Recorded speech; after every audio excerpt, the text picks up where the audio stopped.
আসসালামু আলাইকুম, স্বাগত জানাচ্ছি আরটিভির রাতের সংবাদে। আপনাদের সঙ্গে আছি আমি সিনথিয়া রহমান। কুষ্টিয়া ও কুড়িগ্রামে পানিতে ডুবে ৩ শিশু সহ ৫ জনের মৃত্যু হয়েছে। দুপুরে কুষ্টিয়ার কুমারখালীর জয়নাবাদ গ্রামে গড়াই নদীতে গোসল করার সময় ডুবে মারা যায় শাহেদ আলী ও তার ফুফাতো বোন তানজিদা আফরিন শেফা। এছাড়া সকালে কুষ্টিয়া সদরের জিয়ারক্ষী এলাকায় পুকুরে খেলতে নেমে ডুবে যায় শিশু আলিফ, পরে তার লাশ উদ্ধার করা হয়। আর কুড়িগ্রামের নাগেশ্বরীতে পুকুরে ডুবে আহাদ ও আফরোজা নামে 2 শিশুর মৃত্যু হয়েছে।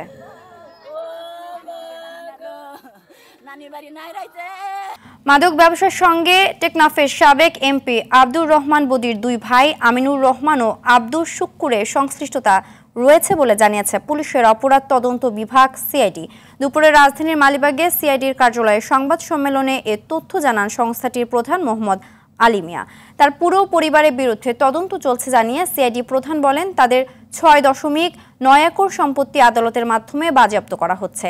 মাদকের 10 গডফাদারের বাড়ি গাড়ি সহ 178 কোটি টাকার সম্পত্তি বাজেয়াপ্ত করার কার্যক্রম প্রক্রিয়াধীন আছে বলেও জানান তিনি।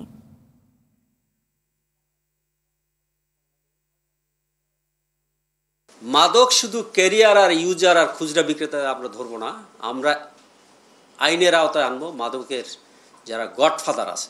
আমরা এ পর্যন্ত 35টি মামলার প্রকৃত মাদক গডফাদার, এই গডফাদারদের আমরা অ্যারেস্ট করতে সক্ষম হয়েছি।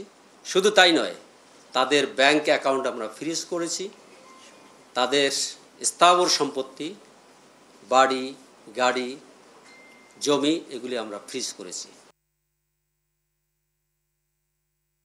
মধ্যপ্রাচ্যের চলমান পরিস্থিতির দিকে নজর রেখে প্রয়োজনীয় প্রস্তুতি নিতে সংশ্লিষ্ট মন্ত্রণালয়গুলোকে নির্দেশ দিয়েছেন প্রধানমন্ত্রী শেখ হাসিনা। একই সঙ্গে চলমান যুদ্ধাবস্থা দীর্ঘমেয়াদী হলে সে আলোকে করণীয় ঠিক করার পরামর্শ দিয়েছেন তিনি। প্রধানমন্ত্রী শেখ হাসিনার সভাপতিত্বে প্রধানমন্ত্রীর কার্যালয়ে অনুষ্ঠিত মন্ত্রিসভার বৈঠক শেষে সচিবালয়ে প্রেস ব্রিফিংয়ে এসব নির্দেশনার কথা জানান মন্ত্রিপরিষদ সচিব। এছাড়া বৈঠকে মহেশখালী সমন্বিত উন্নয়ন কর্তৃপক্ষ আইন 2024-এর খসড়ার নীতিগত অনুমোদন দিয়েছে মন্ত্রিসভা। ফলে জাপান সরকারের সহায়তায় মাতাবাড়িতে একটি গভীর সমুদ্র বন্দর করা হবে বলে জানিয়েছেন মন্ত্রিপরিষদ সচিব। মিডল ইস্টে যে এখন বাস্তবতা তৈরি হচ্ছে সেটি দিকে নজর রাখার জন্য সংশ্লিষ্ট সকলকে, আমাদের মন্ত্রিসভার সকল সদস্য সংশ্লিষ্ট মন্ত্রণালয়দেরকে বলেছেন তীক্ষ্ণ নজর রাখার জন্য। সম্ভাব্য রিয়াকশন আমাদের কি হতে পারে আমাদের সংশ্লিষ্ট মন্ত্রণালয়কে এখন থেকে প্রস্তুতি নিতে বলেছেন। মহেশখালী সমন্বিত উন্নয়ন কর্তৃপক্ষ আইন 2024-এর খসড়া, তার আওতায় আমাদের মাতার বাড়িতে একটা অর্থনৈতিক জোন তৈরি করা যায় আর উদ্যোগ গ্রহণ করা হয়েছে। ঐতিহাসিক মুজিবনগর দিবস উপলক্ষে ধানমন্ডি 32 নম্বরে বঙ্গবন্ধু শেখ মুজিবুর রহমানের প্রতিকৃতিতে শ্রদ্ধা জানিয়েছেন প্রধানমন্ত্রী শেখ হাসিনা। এ সময় স্বাধীনতার বিজয় সুসংহত করার পথে অন্তরায় উল্লেখ করে বিএনপির মতো অপশক্তিকে প্রতিহত করার অঙ্গীকার করেন আওয়ামী লীগ সাধারণ সম্পাদক ওবায়দুল কাদের। আতিকা রহমানের রিপোর্ট।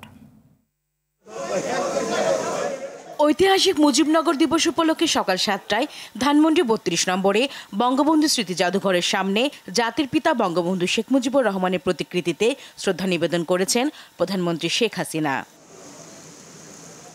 পুষ্পস্তবক অর্পণের পর প্রধানমন্ত্রী স্বাধীনতা স্থপতি বঙ্গবন্ধু স্মৃতির প্রতি গভীর শ্রদ্ধা জানিয়ে কিছুক্ষণ নীরবে দাঁড়িয়ে থাকেন। এরপর মন্ত্রিপরিষদ সদস্য ও আওয়ামী লীগের সিনিয়র নেতাদের নিয়ে দলের সভাপতি শেখ হাসিনা শ্রদ্ধা নিবেদন করেন। এ সময় সাধারণ সম্পাদক ওবায়দুল কাদের বলেন, অগণতান্ত্রিক ও সাম্প্রদায়িক শক্তি বিএনপি বাংলাদেশের উন্নয়নের সমৃদ্ধির অন্যতম বাধা।